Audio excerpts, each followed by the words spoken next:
We're on the lesson for April 25th, Lamentations, a Plea for Restoration. And I'm just going to jump right in here and we'll talk about a little bit about what Lamentations means. It's a funeral song or funeral songs. There's only 5 chapters in the book of Lamentations, and it's written as if it were the first 4 books of Lamentations are written as if it's an acrostic. You know, for example, if we were here and we had the ABCs, A is for apple, B is for banana, and so on. Well, they take the letters of the Hebrew alphabet, and each verse, well, there are 22 verses in chapters 1, 2, and 4. And they have, and each verse starts with the letter of the Hebrew alphabet. Even though chapter number 3 has 66 verses, it's every 3rd verse that begins with another letter of the Hebrew alphabet.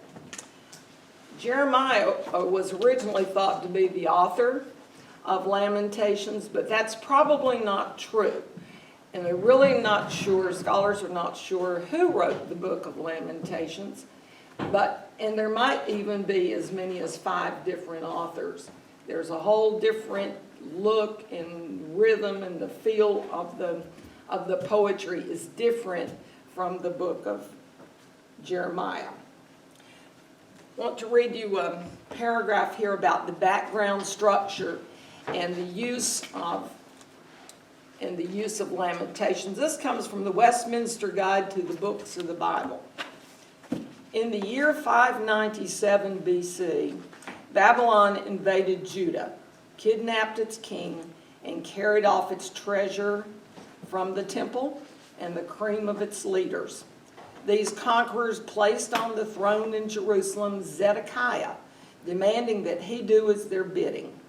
9 years later, however, ignoring the warnings of Jeremiah, Zedekiah attempted to throw off the foreign yoke. With the most powerful armies in the world, the Babylonians laid siege to Jerusalem. For 18 months, the Jews held out, even though they were starving. At last, Babylon overran the city, captured and blinded its king, razed the city, even destroying the temple. Most Jews who survived the starvation, disease, and mass slaughter were carried off into captivity. A few, like the author or authors of Lamentation, escaped to weep in the rubble. And if you read the entire book of Lamentations, it is a discourse on the horrors of war. There can be, if you ever had any doubt, all we have to do is just read this. Well, first of all, let's look about Jerusalem. Jerusalem itself was that seat of government and commerce and religion, not only for the Jewish population, but back in this day, but also, anyway, it was a seat of religion. It was set up on a hill, as was the temple at that particular time. And the pilgrims made regular visits to the temple. We've read about how King Zedekiah was captured and his sons were slain. And then, right after they were slain in front of King Zedekiah, he was blinded, so that was the last thing that he saw. The Babylonians defiled the temple, and then they just destroyed it, just took it straight to the ground. The Babylonians starved the people, they raped its women, and they killed indiscriminately. It didn't make any difference. The people of Israel, though, believed that God lived in the temple, and so this was devastating to them. They felt that if they lost the temple, they would lose God. And so when they were carried into captivity, the captors, in order to torment the Jewish people, asked them to sing the joyful songs. So we look in Psalms 137, and I've asked Madeline to read a portion of that psalm, verses 1 through 4. By the rivers of Babylon we sat and wept when we remembered Zion. There on the poplars we hung our harps, for there our captors asked us for songs, our tormentors demanded songs of joy. They said, "Sing us one of the songs of Zion." How can we sing the songs of the Lord while in a foreign land? So that is the kind of attitude they had. They just felt abandoned. They felt desolate, and they were still being tormented while they were in captivity. The book of Lamentations, I said, has 5 different chapters. Just to give you a quick synopsis of the first 4, in chapter 1, it's an analogy of Jerusalem as a widow bereaving her lost husband. I'm going to read to you the first 2 verses of Lamentations 1. How deserted lies the city, once so full of people. How like a widow is she who once was great among the nations. She who was queen among the provinces has now become a slave. Bitterly she weeps at night. Tears are on her cheeks. Among all her lovers there is no one to comfort her. All her friends have betrayed her. They have become her enemies. And then chapter 1 ends with a call for vengeance against these Babylonians, against all the enemies of Jerusalem. Then in chapter 2, because God has destroyed and cut down, burned, and killed, he is compared to an enemy of the people. Jim, would you read verse 21 of chapter 2? Young and old lie together in the dust of the streets. My young men and young women have fallen by the sword. You have slain them in the day of your anger. You have slaughtered them without pity. We get an idea. So even though the children of Israel were so distraught that they considered God here the enemy, because he allowed all of this to happen. In chapter 3, we have one individual who was writing his own personal lament. He describes his own trials, and he writes about his own faith, though, in verse 57 of chapter 3.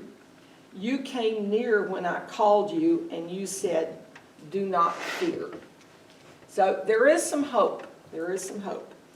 In chapter 4 focuses on the past glories of Jerusalem and compares them to that shocking devastation of the present.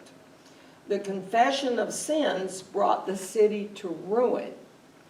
And it closes in chapter 4 with a call for vengeance against its neighbor Edom, who evidently joined in with raiding Jerusalem whenever the Babylonians did. And now we are to chapter 5, which is our lesson for today. And I would like for us to start by reading Lamentations 5, starting on page 44. If we would read that responsively, I'll read the first verse if you would read the even verses. Remember, O Lord, what has befallen us. Look and see our disgrace. Our inheritance has been turned over to strangers, our home to aliens. We have become orphans, fatherless. Our mothers are like widows. We must pay for the water we drink, the wood we get must be bought. With a yoke on our necks, we are hard driven. We are weary. We are given no rest. We have made a pact with Egypt and Syria to get enough bread. Our ancestors sinned. They are no more, and we bear their iniquities. Slaves rule over us, and there is no one to deliver us from this land. We get our bread at the peril of our lives because of the sword in the wilderness. Our skin is black as an oven from the scorching heat of famine. Women are raped in Zion, virgins in the towns of Judah. Princes are hung up by their hands. No respect is shown to the elders. Young men are compelled to grind, and boys stagger under loads of wood. The old men have left the city. The young men remain. The joy of our hearts has ceased. Our dancing has been turned to mourning. The crown has fallen from our head. Woe to us, for we have sinned. Because of this, our hearts are sick. Because of these things, our eyes have grown dim. Because of Zion, which lies desolate, jackals prowl over it. But you, O Lord, reign forever. Your throne endures to all generations. Why have you forgotten us completely? Why have you forsaken us these many days? Restore us to yourself, O Lord, that we may be restored. Renew our days as of old. Unless you have utterly rejected us and are angry with us beyond measure.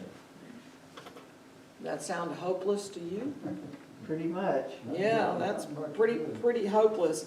This, for those of you who are in Presbyterian women, some of this is going to be repetitive of what you have heard before, because we've been studying lament this year in our Bible study.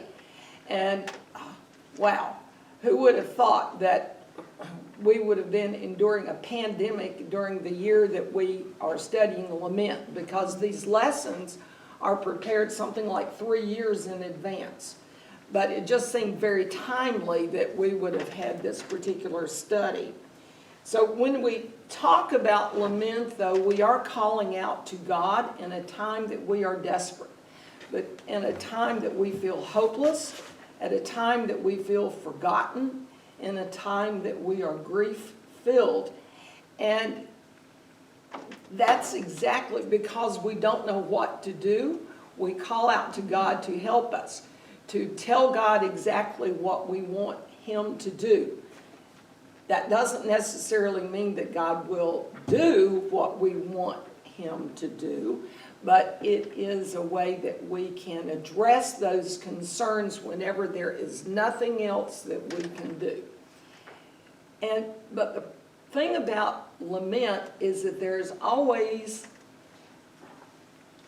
that address to God that He has been with us in the past, and that we feel that He will be with us in the future, that there is always hope, and whenever there is hope or there is faith that God will do something, then there is always hope. And that's what it boils down to in the end. If you look here right here in our lesson in verse 21, let's back up to verse 19. But you, O Lord, reign forever. Your throne endures to all generations.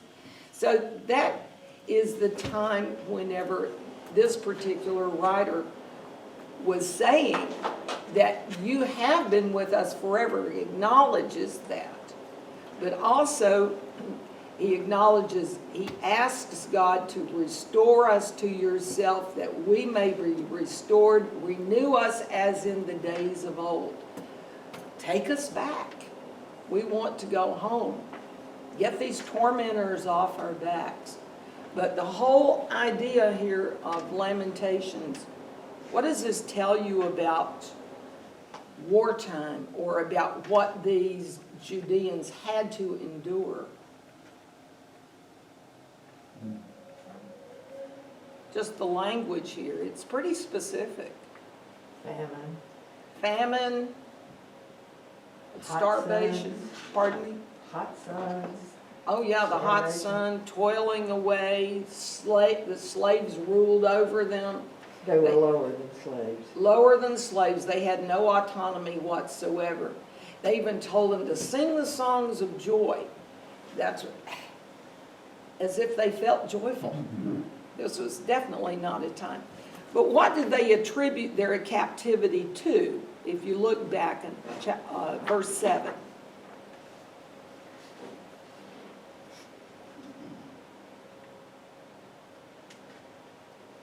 The sins of their ancestors.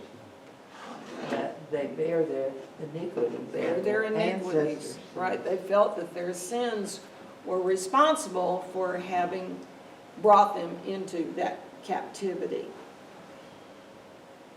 Well, we have a lot of references to lament in our Bible. According to our studies that we have done in the Presbyterian women, we know that probably the Old Testament has more examples than the New Testament of lament, because it is a specific format. It is that address to God, there is that complaint, and then there is that statement of trust in God. So all of that, it's a specific way of dealing with the trial or the tribulation that we're going through.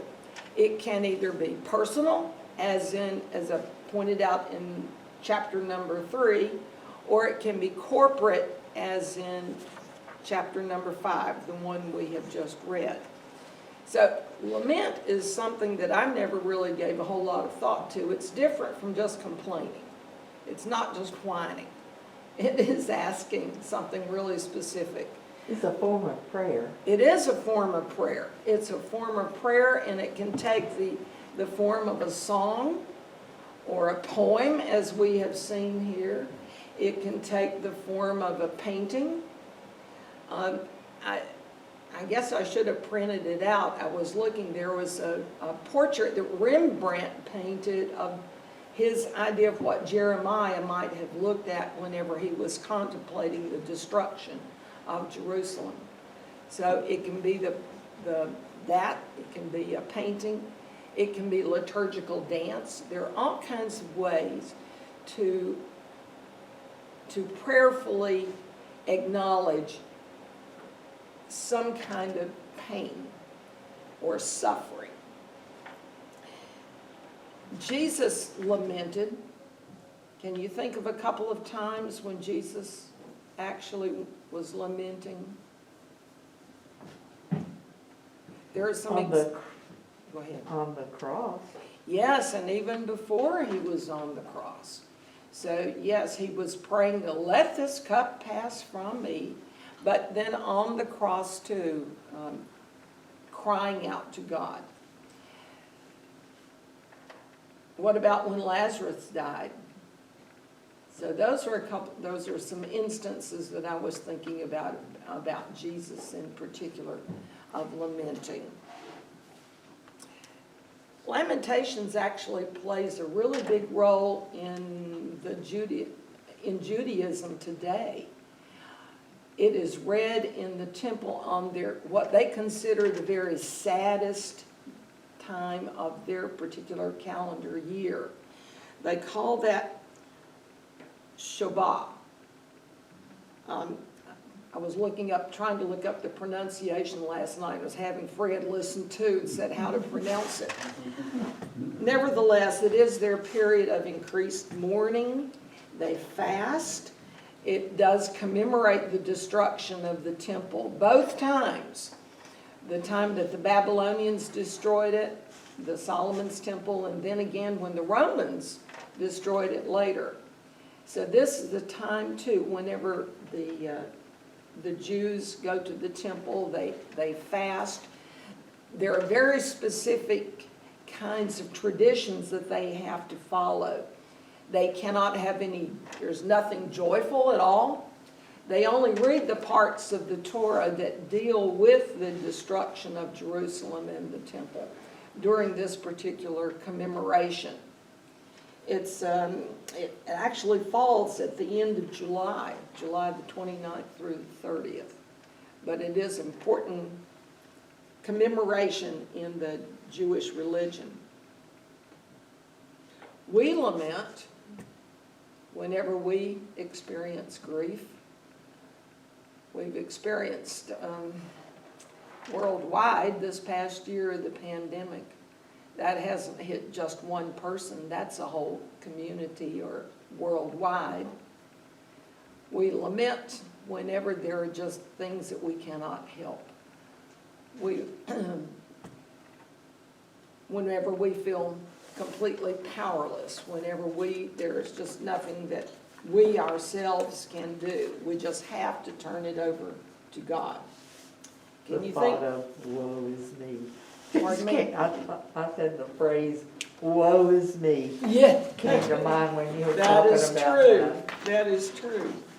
When I was thinking about this lesson, I know Steve comes in with some neat little anecdotes right at the beginning, and I was thinking, I need one of those today, because this lesson just talks about how sad everything is.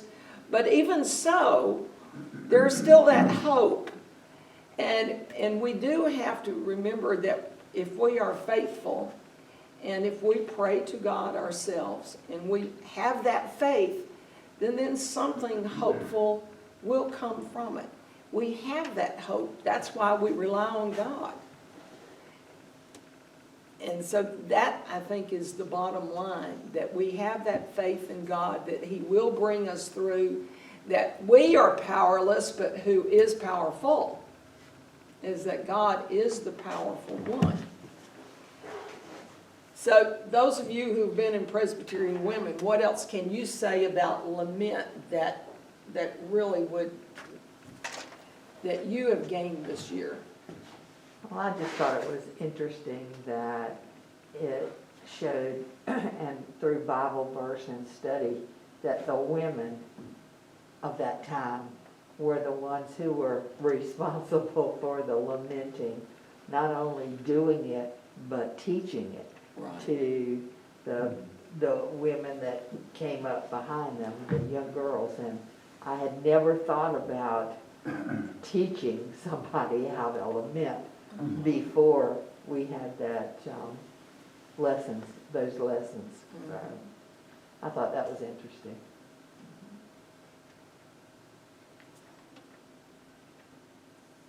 Anybody else? I think that one of the things about this chapter 5 that this lesson covered, it encapsulates just about everything for me that lament represents. That it's okay to tell God your situation. Well, God knows our situation, but this is how I'm experiencing it. You know, look, God, this is where I am. Right. And then moving into thinking about, well, I'm here. Why am I here? And they realize, well, I didn't rely on God. I didn't put my faith in God. I put my faith in everything other than God. In the gate for protection, in Egypt for protection, which kind of said, you know, thanks God, but no thanks. And then they move into the part to where they start thinking about there's no one to deliver us from their hand. Maybe God, you are the one. And then it moved on to, woe to us for we have sinned. Ooh, well, wait a minute. I'm not who I really am trying to portray myself to be. And that might be why I'm experiencing a lot of this stuff. And then it ends with a recognition of God. What I did not get into, that what happens in our next Presbyterian women's lesson, is that we need to confess. Right. Whenever we know that we are responsible for the situation that we are in. We might have gotten ourselves into the situation, but we have to confess and then ask for that forgiveness from God, and also to help us get out of the situation. Yeah, that we put that faith there as well. Well, I wanted to end with a familiar hymn, "It Is Well With My Soul," and tell you a little bit about the background of that particular hymn. It was composed by H.G. Spafford, who was a wealthy and influential Chicago attorney in the mid-1800s. He was a Presbyterian, faithful to God. He actually was friends with some of the evangelists during that period, like Dwight Moody and some others. He had a lot of property in the Chicago area. He was married, had a loving wife, had a son and 4 daughters, but we might compare his life to that of Job, because his young son died at the age of 4, and not long after that, the great fire of Chicago wiped out all of his real estate investments, and he became actually very, he was not destitute, but it wiped out most of his wealth. So not long after that, he decided that he would send his wife and daughters on a cruise to Europe in order to get them out of the situation. He was to join them. Well, on the way to Europe, the ship there was another ship that ran into this particular vessel. The ship sank. His 4 daughters were lost, and his wife, even though managed to survive, she was found floating on a plank out in the ocean, but did manage to survive.